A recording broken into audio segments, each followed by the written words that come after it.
ang lugar po namin ay hindi bahain. Pero dahil nga po na sunod-sunod ang pumapasok na bagyo sa ating bansa at ang dala-dala ay ulan, ngayon po ay nakakaranas na kami ng putik-putik na pagbaha. Actually po yung aming kwarto ay nagbukal na rin po. So yung level po ng lupa ay tumataas na yung tubig. So lalo ngayon, binabantayan natin yung San Isidro River dito sa malapit sa Barangay Santo Niño, Barangay San Antonio at Barangay Cuyat. Ang alam ko ay nasa orange level na, no? Pero sunod dito ay red na at ang pag-apaw na. So ito, ang gagawin ko po ngayon ay paghahandaan ko. Kasi nakaranas po kami na umabot po hanggang Baywang. Tubig po dito sa aming lugar way back 2000.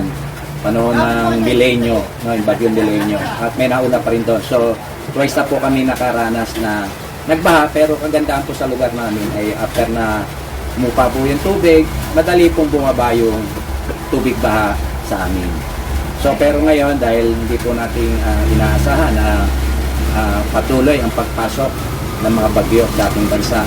Kaya ito, paghahandaan ko, itong aking gate ay lalagyan ko po ng pansamantalang harang. Para sakaling umapo na po yung ating ilog at magkaroon na po talaga ng flash flood, ay masala niya. Kung hindi ko man po mapigilan ang tubig, at least po yung mga dumi na tangay po ng tubig baha. So yung mga burak, so yung mga dahon-dahon, mga puno naman ay tinatapon din ng kapwa natin. Kaya sana po, kung tayo po ay may mga basura, huwag po natin basta kung saan-saan itapon. Dahil babalik po talaga sa atin.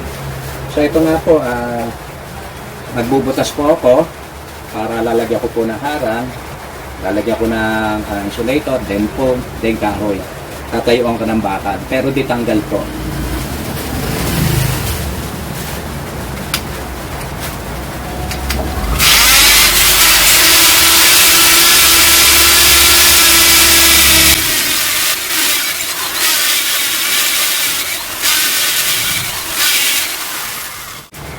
Kaya pagkatayo po ng bakal, lalagyan po yan ng 1, 2, 3, 4, 5 bakal.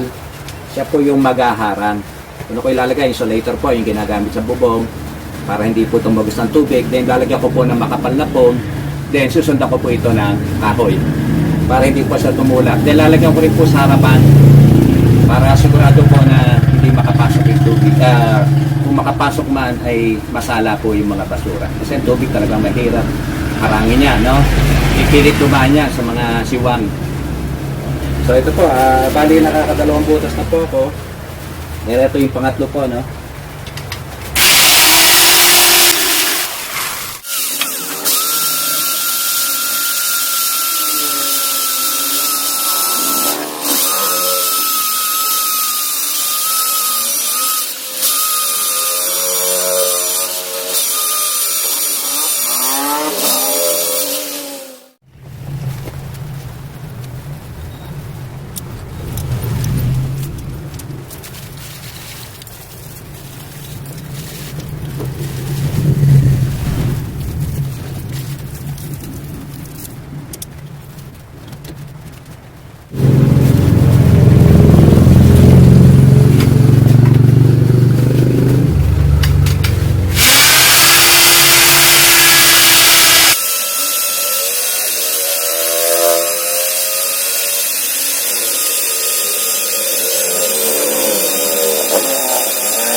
So ayan, kahit hindi pa man po nangyayari, ay iba pa rin po yung handa tayo. Just in case na mangyari nga po, no, may nagawa na po tayo. na pandepensa sa tubig baha kaysa sa pinanonood lang po natin. Then pag dumating na, saka po tayo alampihit. So mas maigi talaga na hindi umapaw yung tubig ilog. Pero sa nangyayari po sa sitwasyon ngayon na patuloy po ang pag-ulan. Everyday po umuulan at may mga bagyo na bagong pumapasok sa ating bansa. So hanggat hindi pa po tayo lubog sa baha, gumana po tayo ng paraan upang hindi tayo pasukin ng tubig. Pero yung mga katulad ng nangyari doon sa kwarto ko, nagbukal na po kasi medyo mababa po yung sahig ng aking kwarto. So hindi na po maiwasan. Pero ito pong garahe, medyo mataas po yan. At ito rin po yung sa office ko. Kasi isa na kayo, halo-halo pa, no? Kasi nga binaha yung kwarto. So pero hindi siya ganun kataas sa kalsada.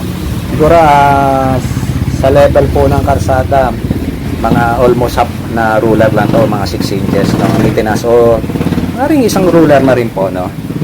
Pero dati nga kasi umabot hanggang baywang yung baha po dito dahil nga sa patuloy na pag-ulan. So ayan, magtatabas po muna ako.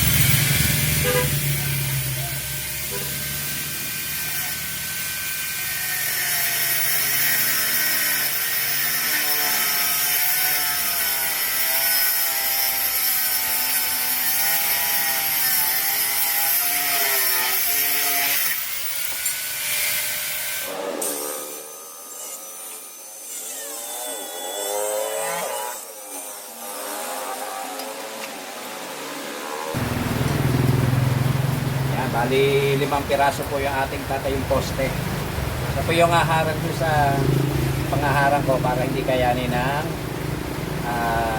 current o yung power ng tubig baha. Ayan, tatanim ko po to sa mga butas.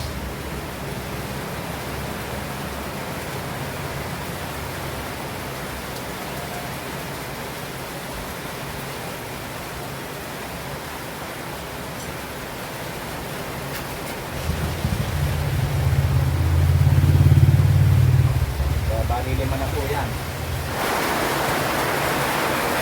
So yan po gagamitin kong insulator. Ayan. Then aerium foam. Then maghahanap pa ako ng mga makakapal na kahoy. Ayan. Gagawin ko muna, lalapat ko muna yung insulator dito. Tukat, dyan to kataas. Ito lang naman ang butas ng gate. So kailan tumaas. So pagkalagay ng insulator, lalagyan ko muna yung ilalim ng foam, no? Pag isinara yung gate, pit na pit. Pati yung mga sulok, yung mga mga gilid, lalagyan ko rin yan para pag hinila masikip. Ayan, kung kinakailangan lagyan din yung mga butas na yun, pagtsagaan ko lagyan ng foam para makasiguro na talagang hindi makalusot ng tubig. Sana yung maging effective to. Kung di man siya maging effective, maiwasan lang natin makapasok yung mga burak o yung mga dumi, kasi naranasan ko na nga po no. Mahirap din maglinis kasi aabot hanggang doon sa loob, napakahirap. Pati iniiwasan ko baka itong kotse abutin. At least kung mabagal yung flow ng tubig na papasok, no, galing dyan sa karsada, kaya pang limasin. Itong ng gate ay patulak to. Ayan. So pwedeng buksan to. Kaya ganyan ang ginawa kong gate dito, patulak. Just in case na magbaha, mabubuksan mo kung hindi pa inaabot tong gate. So ayan, magtatabas na muna ako ng insulator. Yung foam natabas ko na po. Ayan, tabas na po yung foam. Ang kapal po niyang foam ay, hindi ako nagkakamali, 3 to 4 inches. 4 inches po yata yan.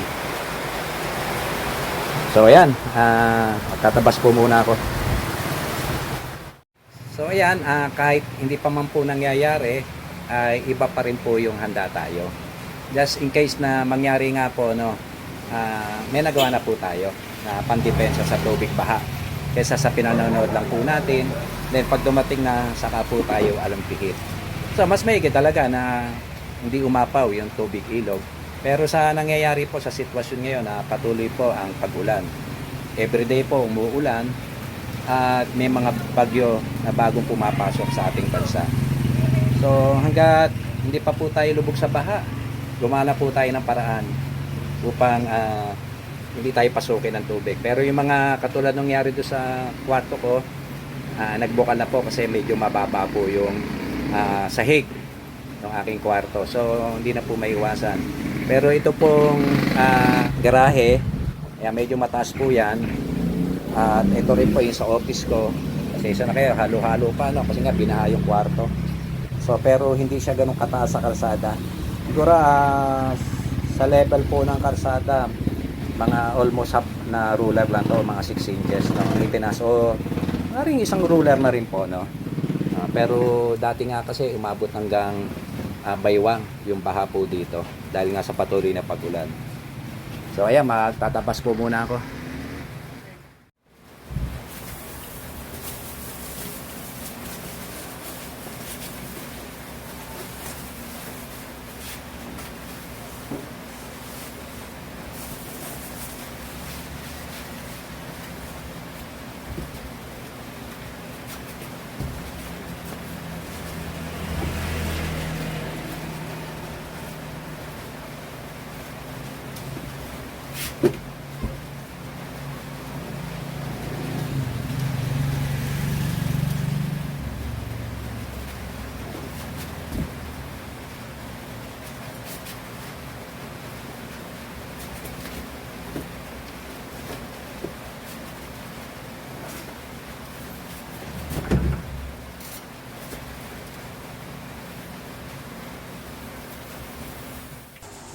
So ito na po yung pinakatapos niyan.